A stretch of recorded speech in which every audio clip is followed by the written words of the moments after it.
বাড়িতে গিয়ে হঠাৎ সারপ্রাইজ হয়ে গেলাম, কারণ অনেক কিছু রান্না করা হয়েছিল মুরগির ডিম ভুনা, সাথে ছিল দেশি মুরগি আলু দিয়ে প্লেন পোলাও এবং দেশি মোরগ ভুনা।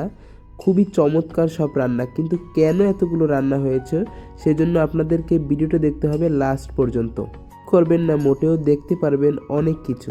তো আমি আজকে আপনাদের সাথে একটি ডেইলি ব্লগ শেয়ার করব। আসসালামু আলাইকুম, হ্যালো এভরিওয়ান, সকলে কেমন আছেন? আশা করি অনেক ভালো আছেন। আজকে আমি 5টা ব্লগ সকালে বের হয়ে গেছিলাম বিকজ এক্সারসাইজ কিছুটা দৌড়াদৌড়ি করার জন্য। সকালে নামাজ পড়ার পরে গিয়েছিলাম আমাদের বাড়ির যে পাশেই যে জালকাঠি বিসিক শিল্পনগরীটা রয়েছে, সেই বিসিক শিল্পনগরীর একেবারেই পাশে। সকালবেলা অনেক মানুষ এই বিসিক শিল্পনগরীর এখানে হাঁটাহাঁটি এক্সারসাইজ করার জন্য আসে, কারণ এখানটা হচ্ছে খুবই নিরিবিলি পরিবেশ, এখানে কোনো গাড়ি চলাচল করে না। খুবই চমৎকার একটি ভিউ। তো আমিও সকালবেলা কিন্তু এখানে মাঝে মধ্যে যখন বাড়িতে যাই তখন কিন্তু এখানে আমি যাই। তো আজকে আমি সকালবেলা আমাদের পুরানো যে বাড়িটা রয়েছিল গ্রামে, যেটা সুগন্ধা নদীর অতি গভীরে, যেটা বিলীন হয়ে গেছে, বাপ দাদার পৈতৃক সম্পত্তি সব কিছু বিলীন হয়ে গেছে, সেই জন্য আজকে বাপ দাদার পৈতৃক সম্পত্তিতে একটু নিচে নেমে হেঁটে আসলাম, কারণ মাঝে মধ্যে মনে রাখার কথা। আজকে ছিল কিন্তু শুক্রবার, সেই জন্য বাসায় এসে দেখি আম্মু রান্না করেছে সিম, ফুলকপি এবং চিংড়ি মাছ দিয়ে একটি সবজি, সাথে ছিল মোরকের ভুনা, আর সাথে আম্মু রান্না করেছিল বেগুন চিংড়ি মাছ দিয়ে, যেটা খুবই টেস্টি ছিল। তো আব্বু নামাজ পড়ার পরে সেখান থেকে কিছু সবজি নিয়ে আসছে, দেখলাম টাটকা টাটকা সে নিয়ে আসছে লাল শাক, যেটা খুবই ফ্রেশ ছিল একেবারে। তো টাটকা টাটকা লাল শাক নিয়ে আসছে, তারপর দেখলাম আরও নিয়ে আসছে লাউ শাক, যেটা আমার খুবই পছন্দ, ফেভারিট। লাউ শাক নিয়ে আসছে, আম্মুকে বললাম কালকে লাউ শাকটা অবশ্যই রান্না করবো। আম্মু বললো ঠিক আছে, লাউ শাক রান্না করব। তো দেখতে দেখতে সন্ধ্যা হয়ে গেছে। সন্ধ্যার সময় আমার দুলাভাই চলে আসছে, মেজো বোনের হাজবেন্ড, সে অনেক কিছু নিয়ে আসছে পুরি নিয়ে আসছে, তার সাথে পেঁয়াজি, ও অনেক কিছু নিয়ে আসছে। আমি কিন্তু ভিডিওতে সব কিছু নিতে পারি নাই, কারণ আমি সারাদিনই একটু অসুস্থ ছিলাম। তারপর আম্মু বলতেছে বাসায় তো অনেক কিছুই নাই, জামাই চলে আসছে, তো একটু বাজার থেকে কিছু একটা কিনে নিয়ে আস। তারপর আমি বললাম কি কি লাগবে, কয় অল্প কিছু জিনিস লাগবে, কিছুই নেই। তারপর আমি বলতেছি ঠিক আছে, আমি একটু পুরিটা খেয়ে নেই, তারপর আমি যাইতেছি। ঠিক আছে, তাই বলতেছে পুরিটা কিন্তু খুবই টেস্টি ছিল। আইয়া সব যে সময় আসে এরকম কিন্তু পুরি নিয়ে আসে, সেজন্য আমার খুবই খেতে এই পুরিগুলো খুবই পছন্দ। তো এরকম ভাজা ভাজা পুরি এবং পেঁয়াজি কার কার খেতে ভালো লাগে, পছন্দ করেন, সবাই অবশ্যই কমেন্ট করে জানাবেন। তো আমি কিন্তু এখন বাজার করতে বের হয়ে গেছি। সারাদিন অসুস্থ থাকার পরেও, প্রচুর জ্বর থাকার পরে আমি বাজার কিন্তু করে নিয়ে আসছি। তো বাজারের ভিতর ছিল এখানে ডিম, আমার ছোটো বোন দেখাইতেছে, ডিম ছিল, তারপর ছিল পেয়ারা, আরও কিছু ছিল, কিন্তু সবগুলো আমরা বাজার কিন্তু অ্যাডজাস্ট করে দেখাতে পারলাম না, সেজন্য দুঃখিত। তো বাজারগুলো কিন্তু সব কিন্তু আপনাদের কাছে শেয়ার করতে পারিনি। মা বলেছিল যে একটু নারিকেল নিয়ে আসতে, আর একটু নিয়ে আসতে বলেছিল গুড়, কারণ নারিকেল এখন গাছে তেমন একটা নাই। তো অনেক কিছু বাজার কিন্তু কিনে নিয়ে আসছিলাম স্টিক নুডলস এবং ম্যাজিক মশলা, আরও অনেক কিছু নিয়ে আসছিলাম, এটা আপনাদেরকে না দেখাই। তো আমি কিন্তু পিঠার জন্য গুড় নিয়ে আসছিলাম। এদিকে আমার বড় বোনে কিন্তু বাসা থেকে পিঠা অলমোস্ট বানিয়ে নিয়ে আসছে। আমরা এটাকে বরিশালের ভাষায় চুইয়া পিঠা বলি। আপনারা কে কোন পিঠা বলেন অবশ্যই কিন্তু কমেন্ট করে জানাবেন। আমার বোনেরা এবং আমার বোনের ছেলেমেয়েরা কিন্তু অনেক আমার ছোটো বোনের হাতের এই স্টিক নুডলসটা খেতে অনেক পছন্দ করে। সেই জন্য কিন্তু ও স্টিক নুডলসটা খুব ভালো মতো করে রান্না করতেছে, বিকজ ওর স্টিক নুডলসটা তারা খুব পছন্দ করে। স্টিক নুডলসটার জন্য কিছু শীতকালীন সবজিও দিয়ে দিয়েছি, দেখলাম শীতকালীন সবজি দিয়ে স্টিক নুডলসটা খুব ভালো মতো করে সিদ্ধ করে নিয়েছে।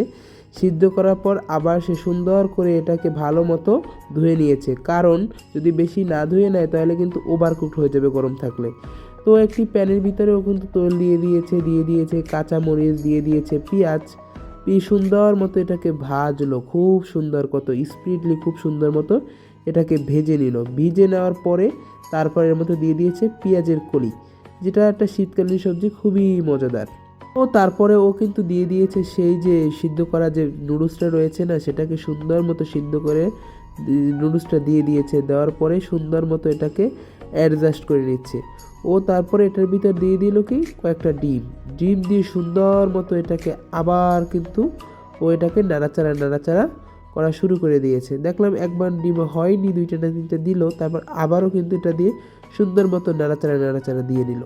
তারপর আবার দিল কি এর মধ্যে দিয়ে দিয়েছে টমেটো দিলাম। আমার বোনের দিকে গেলাম, বউ এই টমেটোগুলো দেও কা, ও খুবই টেস্টি ভাই, তুই টমেটোর কথা জানো না, টমেটো দিলে এটা খুবই মজাদার হয়। কয় ঠিক আছে, যদি মজা হয় তো ভালোই। তারপর দেখলাম ওর ওই যে ম্যাজিক মশলাটা আনলাম, সেই ম্যাজিক মশলাটাও কিন্তু আবার দিয়ে দিল।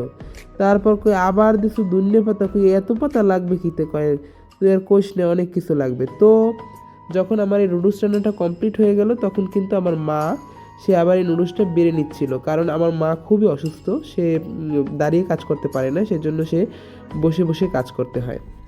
এক সময় আমার মায়ের গল্প আপনাদের সাথে শেয়ার করব। তো এখন কিন্তু আমার বড় বোনের স্পেশাল হাতের দেশি মুরগিটা রান্না করতেছে। সে কয়েক পদের মশলা দিয়ে দিয়েছে, দেখলাম এখানে দিয়েছে দারুচিনি, এলাচি, তারপর আদা। আদাটা আমাদের ফ্রিজে সবসময় ব্লেন্ড করা থাকে, আদা জিরা এগুলো সব কিন্তু আমাদের ফ্রিজে ব্লেন্ড করাই রাখা থাকে। তো এখানে সে আদা জিরা সব কিছু ব্লেন্ডার করাটা সেখানে দিয়ে দিয়েছে কিছু মানে কুচি করা রসুন। বরফুর হাতের এই রান্নাটা খুবই মজা হয়, মানে যে খায় সেই তার কল্পনা করে না। তার এই আলু দিয়ে এই দেশি মুরগির ঝোলটা খুবই আমার কাছে পছন্দ, আমাদের পরিবারের সবার কাছেই পছন্দ, কারণ তার রান্নাটা খুবই সুন্দর, কারণ তার রান্নাটা একেবারে আমার মায়ের মতনই হয়। মায়ের যেহেতু এখন অসুস্থ, বেশি একটা রান্না করতে পারে না, তারপরেও আমার বড় বোন সবাই মিলে আমাদের এখানে আসলে সবাই অ্যাডজাস্ট করে রান্না করে। মা দুপুরে অলমোস্ট রান্না করেছিল দেশি মুরগি, তারপরেও যেহেতু জামাই চলে এসেছে সেজন্য আরেকটু রান্না না করলে কি হয়, আমরা খেতে খেতে তো সবার জন্য হবে না। তো বলতে বলতে কিন্তু বরফও অনেক কিছু দিয়ে দিয়েছে, এখানে দিয়ে দিয়েছে মরিচের গুঁড়া, দিয়ে দিয়েছে হলুদের গুঁড়া, দিয়ে দিয়েছে স্বাদমতো লবণ, তারপর দেখলাম দিয়ে দিয়েছে আবার পানি।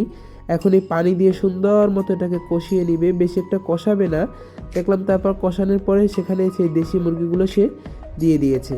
আমাদের ঘরে ভাই এখানে সবাই কিন্তু পা খায়, আপনারা আবার এই পা নিয়ে কেউ বিশ্রী কমেন্ট করবেন না দয়া করে। তো বড় বোন একটা সম্পূর্ণ কমেন্ট করে নিয়ে মানে দিয়ে দিয়েছে, দিয়ে দেওয়ার পর দেখলাম তার কিছু মিসিং হয়েছে, দেখলাম ধনিয়ার গুঁড়া যেটা সেটা দিতে তার মিসিং হয়েছে, সেজন্য আবার সে ধনিয়ার গুঁড়া দিয়ে দিয়েছে। মাঝখানে আরও কি একটা জানি মশলা দিয়েছিল, আমি সেটা দেখিনি। তো এখানে কিছুক্ষণ কষানোর পরে সে আবার কিন্তু প্রেসার কুকারে দিয়ে দিয়েছে। মাঝখানে আর এক পাশে সে আবার ডিমটাও রান্না করে নিয়েছে। দেখলাম প্রেসার কুকার কয়েকটা সিটি দেওয়ার পরে মাংসের পাত্রটা পরিবর্তন করে সে আবার কিন্তু একটি কড়াইতে দিয়ে দিয়েছে। দেওয়ার পরে সম্পূর্ণ রান্নাটার ভিতরে সে আলু দিয়ে ভালো মতো ফুটিয়ে একেবারে পাতলা পাতলা ঝোল, যার তার হাতের এই রান্নাটা খুবই পছন্দ, সে তারপর কয়েকটা কাঁচামরিচ দেওয়ার পরে কিন্তু এই রান্নাটা প্রায় অলমোস্ট তার কমপ্লিট হয়েছিল। কী স্বাদ হয়েছিল এটা তা বলার বাহুল্য রাখে না। পোলাও, যেটা আমার হাতের প্লেন পোলাওটা সবাই অনেক পছন্দ করে, আজকে বললো তারা বেশি কম অল্প কিছু মশলা দিয়ে খাবে, বেশি একটা মশলা দিয়ে তারা খাবে না, বিকজ তাদের পেটে সবারই নাকি সমস্যা হচ্ছে। তা আমি সব কিছু মশলা এখানে দিয়ে দিয়েছি, তেজপাতা, দারুচিনি, এলাচি, সামান্য এখনই পেঁয়াজ দিয়ে দিয়েছি। পেঁয়াজের আর বেরেস্তাটা করবো না, কারণ এখন অনেক ঝামেলা হবে পেঁয়াজের বেরেস্তা করতে, অলমোস্ট রাত্র অনেক হয়ে গিয়েছিল। তারপর আমি এখানে চালটা সুন্দর মতো দিয়ে ভালো মতো কষিয়ে নিয়েছি। এটা সুন্দর মতো একেবারে যতক্ষণ পর্যন্ত না একেবারে একটা থেকে আরেকটা আলাদা হয়ে যায় ততক্ষণ পর্যন্ত কষাতে হবে। যদি কষানোটা ভালো না হয় তাহলে এটার ভিতর খুব ভালো একটা অ্যারোমা আসবে না, সেজন্য আমি খুব সুন্দর মতো এটাকে কষিয়ে নিয়েছি। এটা যদি খুবই ভালো মতো রান্না করেন তাহলে খুবই টেস্টি হবে। আপনারা যদি চান এর ভিতরে আপনারা অনেক কিছু ব্যবহার করতে পারেন, বিশেষ করে গুঁড়া দুধ ব্যবহার করলে এটার টেস্ট খুবই ভালো আসে, কিন্তু আজকে আমি কোনো কিছু ব্যবহার করব না, কারণ সবার পেটে সমস্যা, খুবই সিম্পলি এটা আমি রান্না করার চেষ্টা করব। তো আমি এটাকে খুব ভালো মতো ভেজে নেওয়ার পরে কিন্তু এখন কিছুটা কাঁচামরিচ দিয়ে দিয়েছি। কাঁচামরিচটা দেওয়ার পরে আরও কিছু সময় আমি এটাকে ভেজে নেব, জানি ভাজতে ভাজতে একেবারে খুবই সুন্দর মতো এটা উঠে যায়, মানে একটার সাথে আরেকটা চাল জানি না লেগে যায়। তো আমি এখন এই চালের ডাবল পরিমাণের পানি দিয়ে দেব।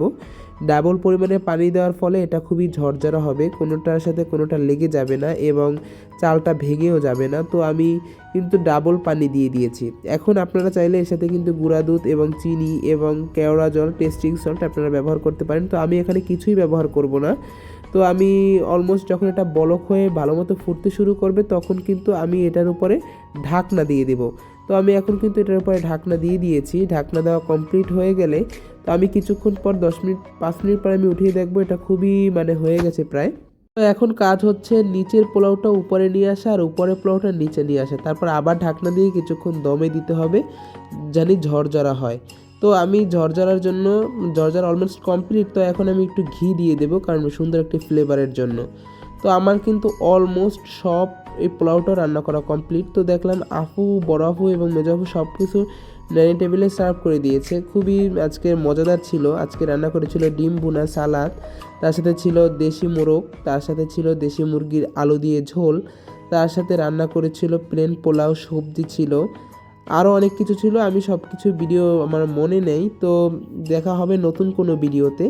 সেই পর্যন্ত সবাইকে আমার ভিডিও দেখার আমন্ত্রণ জানালাম, এবং যদি ভালো লাগে সবাই একটা লাইক কমেন্ট করতে ভুলবেন না। আল্লাহ হাফেজ, আসসালামু আলাইকুম।